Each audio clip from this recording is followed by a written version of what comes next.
Hi అండి, ఈరోజు వీడియోలో బగారా రైస్ చేస్తున్నాను. ఒక స్పూన్ ఆయిల్ వేసుకున్నాను. ఆయిల్ వేడిన తర్వాత బిర్యానీ ఆకులు, దాల్చిన చెక్క, 2 లవంగాలు, నల్ల యాలుక, సహజీరా, కట్ చేసి పెట్టుకున్న ఆనియన్స్, పచ్చిమిర్చి, అల్లం వెల్లుల్లి పేస్ట్, బియ్యం మనం 1/2 అవర్ పాటు కడిగి నానబెట్టుకున్నాం కదండి, ఆ బియ్యం వేసేయాలి. తర్వాత కలుపుకోవాలి దాన్ని. 1 గ్లాస్ బియ్యానికి నేను 2 గ్లాసులు వాటర్ పోసుకున్నానండి.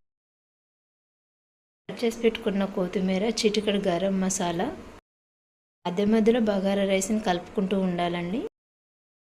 మినిట్స్ తర్వాత మూత తీసి చూస్తే బగారా రైస్ రెడీ అయిపోయిందండి.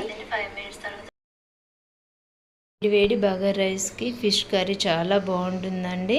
మీకు కనుక మా ఛానల్ కనుక నచ్చినట్లయితే సబ్స్క్రైబ్.